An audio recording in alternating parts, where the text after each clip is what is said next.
Nombreux sont ceux qui rencontrent des difficultés lors de la négociation des quantités minimum sur Alibaba, communément appelé le MOQ.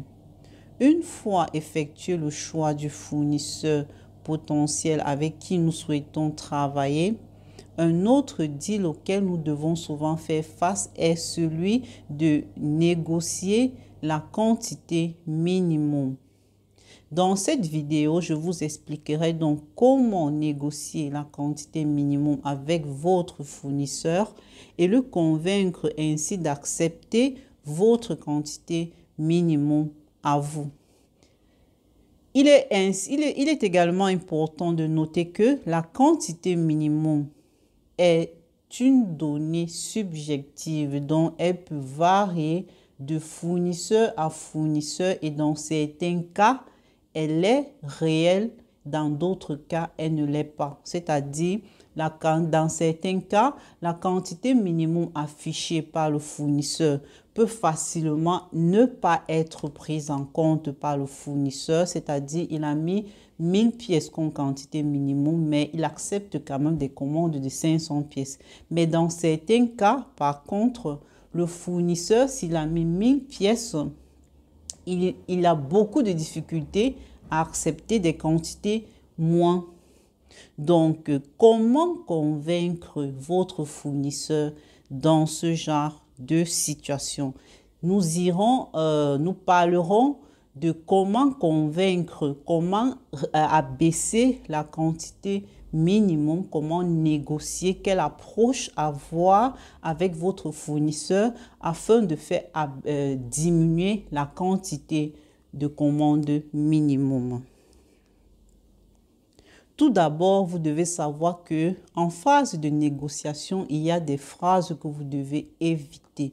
Vous devez éviter des phrases telles que « je ne suis pas sûr de pouvoir vendre le produit, donc je ne peux pas commander une quantité aussi énorme » ou bien des phrases du genre « je n'ai pas suffisamment d'argent pour acheter une aussi grande quantité ». Déjà, lorsque vous dites, vous avancez ce genre de phrase, le fournisseur, déjà, il ne vous prend pas comme un acheteur sérieux. Il ne vous prend pas au sérieux, en fait, parce que là, vous êtes déjà en train de vous discréditer à ses yeux. Vous êtes en train de lui faire comprendre qu'il ne pourra pas gagner de l'argent avec vous. Donc, ça, ce sont des phrases d'emblée à éviter. Absolument à éviter. Banni de son langage, à éviter. Vous commencerez par contre des négociations avec des phrases du genre « juste à titre d'information pour notre première commande, la quantité peut être inférieure ou supérieure à la quantité minimum. Cela dépendra de la qualité de l'échantillon du produit. » Ici, vous êtes en train de dire au fournisseur que, écoutez, moi, ce qui m'intéresse d'abord, c'est la qualité du produit et la quantité minimum pour moi, ce n'est pas un gros problème. Le plus important, c'est la qualité du produit. Et si le produit il est bon, on fera des affaires dans le futur, on fera de très bonnes affaires dans le futur.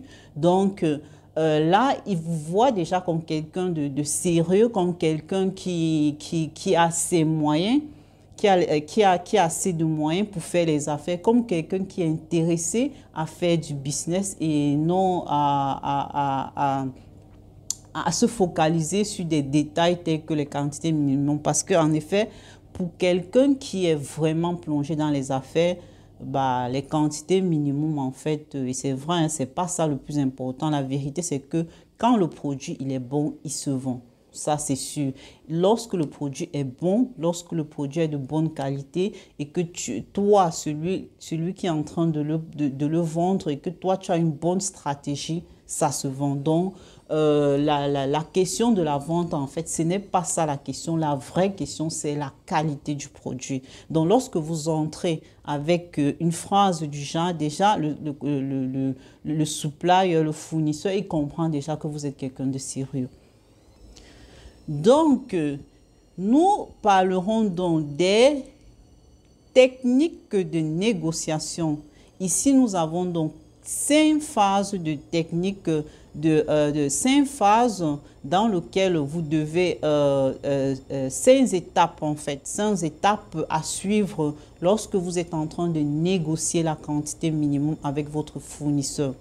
Donc, tout d'abord, nous avons la première phase. Qu'est-ce qui se passe dans la première phase? Dans le premier round, ce que vous faites donc, c'est que vous lui faites comprendre donc que compte tenu de l'amélioration et de la personnalisation que vous souhaitez apporter au produit, vous pensez donc que commander une certaine quantité, une quantité en dessous de celle qu'ils sont en train de vous proposer initialement, sera l'idéal afin d'évaluer leur processus de production. Et vous justifiez donc que, en fait, vous aimeriez passer une petite commande initialement afin de tester, de vérifier leur processus de production, de vous rassurer que les personnalisations que vous ferez sur le produit auront le résultat voulu, donneront le résultat voulu. Vous souhaitez également prendre une petite commande afin d'étudier le marché, afin de tester le processus de production, de la production jusqu'à la vente. On va par exemple prendre l'exemple, vous passez peut-être la commande, vous êtes peut-être en train de vendre, supposons, des stylos, ou bien vous souhaitez peut-être vendre je sais pas moi, des tapis avec différentes couleurs. Et lorsque vous êtes en train de vendre, vous vous rendez compte que bon, les clients, ils préfèrent peut-être la couleur rose à la couleur bleue. Vous vous rendez compte que l'emballage, l'emballage choisi n'a pas du tout été vraiment assez pour conserver correctement le produit lors de l'expédition. Donc, disons que lors de la première commande, ce sont des choses que vous avez l'opportunité de tester et donc de rectifier sur la deuxième commande. Lorsque vous passerez une commande plus considérable, vous saurez déjà quoi faire et quoi ne pas faire.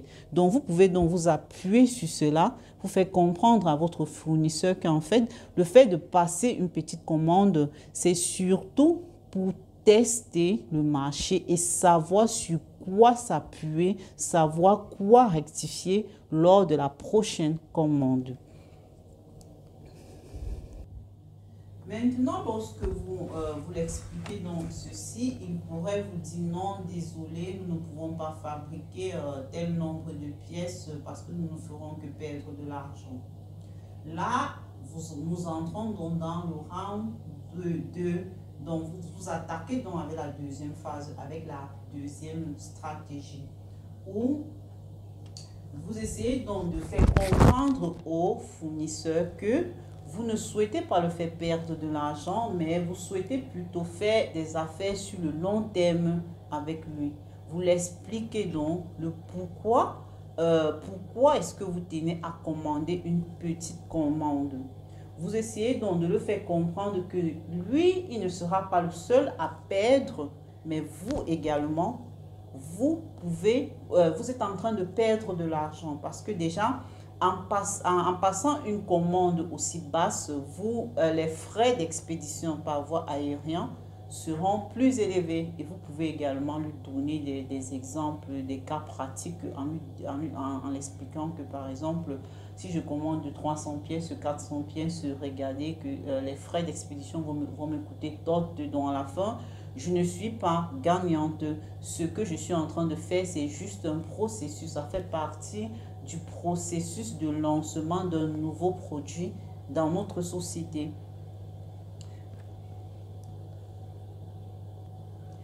Et même après cela, votre fournisseur peut toujours vous faire comprendre que non, nous ne pouvons pas, etc., etc. Là, maintenant, vous passez donc à la stratégie 3, au niveau 3. Vous passez donc au level 3. Ici, là, donc, vous demandez donc si vous pouvez parler avec son patron, si vous pouvez parler avec son supérieur, et vous le faites encore comprendre un peu plus en profondeur combien en réalité la première commande ne vous est pas profitable, qu'en fait sur la première commande, vous n'êtes pas en train de chercher à gagner de l'argent, mais vous êtes en train de préparer le terrain pour gagner de l'argent en l'expliquant justement que les 400 pièces par exemple que vous allez commander initialement, une bonne partie ira dans les giveaways. Les giveaways qui est une phase, pour ceux qui le connaissent, c'est une phase de lancement de produits où vous donnez des produits afin de lancer le produit. Nous parlerons de cela un peu plus en détail dans une autre vidéo, mais vous l'expliquez que des 400 pièces, vous donnerez peut-être 100 pièces, 150 pièces gratuitement et il vous faudra également payer des frais considérables initialement pour le lancement du produit, des frais de publicité. Donc, votre objectif n'est pas de gagner de l'argent là tout de suite, mais votre objectif est de préparer le terrain pour les futures commandes qui seront bien évidemment considérables. Normalement, après avoir expliqué un truc du genre à votre fournisseur, il devrait soit céder, ce qui serait l'idéal, soit vous faire comprendre qu'il parlera avec son patron. Et dans ce cas-là, vous devez donc le lancer, disons, un ultimatum en fait. Un ultimatum parce que vous ne devez pas aussi parler trop, débattre trop sur ce discours-là avec lui pendant longtemps, sinon ça devient un peu plus, ça devient un peu, très peu professionnel, disons.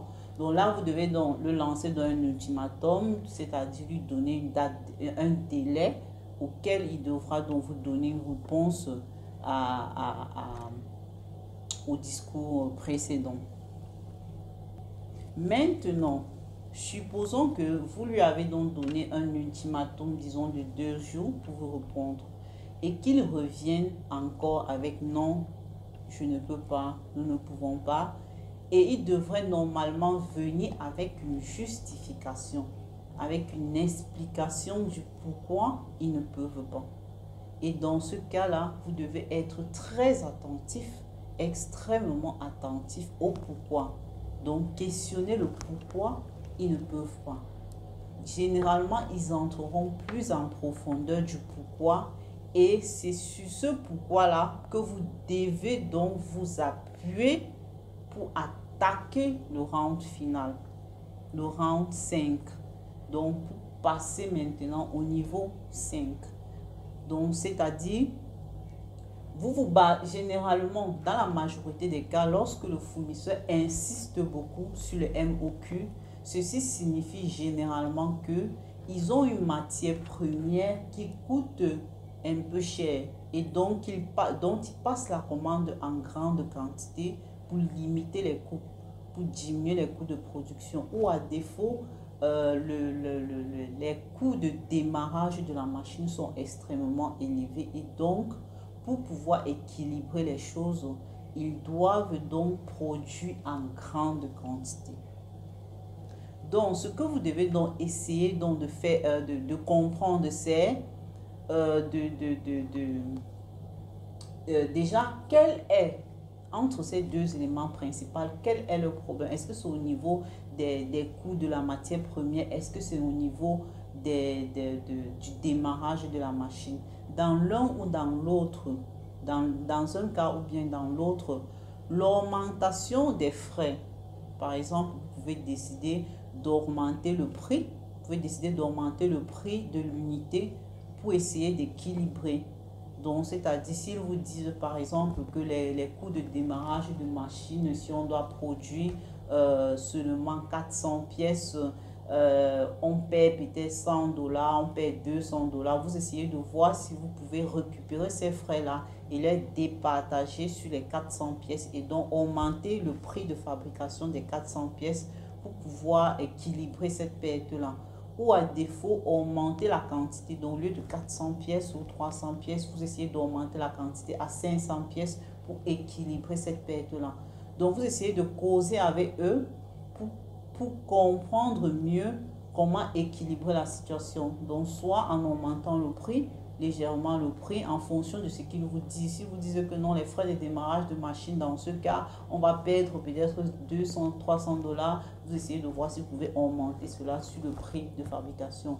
Ou à défaut, peut-être si vous dites non, la matière première, donc vous essayez de voir, soit vous augmentez un peu le prix, soit vous augmentez la quantité. Et disons que au pire des cas, si même ainsi cette stratégie ne marche pas, et je vous dis déjà depuis dès le départ, hein, déjà au niveau de la négociation, vous les expliquez que non, en fait, c'est juste la première commande, le lancement. Beaucoup de fournisseurs, déjà, ils acceptent parce qu'ils comprennent que vous êtes quand même quelqu'un de sérieux. Mais disons que si au pire des cas, même au rang 5, au niveau 5, le fournisseur, il n'est toujours pas flexible, bah, vous faites avec, vous pouvez accepter. Si déjà c'est un fournisseur qualifié qui a respecté tous les critères que vous avez utilisés pour le choisir. Pour ceux qui ne l'ont pas regardé, il y a une vidéo où j'explique quelles sont les 4 étapes qu'un fournisseur doit passer afin de partir de votre carnet d'adresse. Pour ceux qui ne l'ont pas vu, je vous recommande d'aller le regarder parce que c'est très très important si on souhaite choisir de bons fournisseurs sur Alibaba, parce que restons focus, nous sommes d'accord que le choix du fournisseur est fondamental pour notre business. Qui dit bon fournisseur dit bon produit et dit bonne vente, mais qui dit mauvais fournisseur dit risque d'arnaque, dit probabilité de retour excessif et par conséquent perte. Donc je vous le recommande vivement de prendre le temps de faire les recherches, suivre les étapes que j'expliquais dans la vidéo précédente, les étapes à suivre pour choisir un bon fournisseur. Donc si vous avez respecté ces étapes-là et que vous avez donc choisi ce fournisseur-ci là, c'est sûr que c'est un bon fournisseur, c'est sûr qu'il est bon, c'est sûr qu'il fabrique de bons produits. Et donc, si vous avez donc passé également les étapes que je viens à peine de vous expliquer pour la négociation du MOQ et que malgré cela, le fournisseur il n'a pas été flexible, c'est pas grave. Essayez de voir comment vous pouvez respecter son MOQ. Déjà, au moins, lui, une chose est sûre, c'est que vous en ressortirez gagnant parce que vous aurez appris beaucoup sur ses techniques, sur les coûts structurels, et également sur ses techniques de négociation. Et surtout, et le plus important, et surtout, le fournisseur, lui, il aura compris que vous êtes un acheteur sérieux, que vous êtes un acheteur professionnel, vous savez négocier, vous savez ce que vous faites. Et je peux vous assurer, hein, dans beaucoup de cas, même s'ils savent qu'en produisant une quantité minime et qu'ils devront perdre, dans beaucoup de cas, ils ne vous laisseront pas partir. Lorsque vous les approchez de manière aussi professionnelle, dans beaucoup de cas, ils ne vous laisseront pas partir parce que ce n'est pas quelque chose qu'on trouve tous les jours sur Alibaba. Sur Alibaba, tout le monde part là-bas, il fait n'importe quoi. Les gens pensent que c'est la blague, mais croyez-moi, si vous les approchez avec cette technique-là, ils ne vous laisseront pas partir. Ils feront tout pour vous faire rester. Ok, c'était tout pour aujourd'hui. Merci de m'avoir écouté. Si vous avez des commentaires, si vous avez des questions, n'hésitez surtout pas à laisser vos questions en commentaire. Merci et à très bientôt.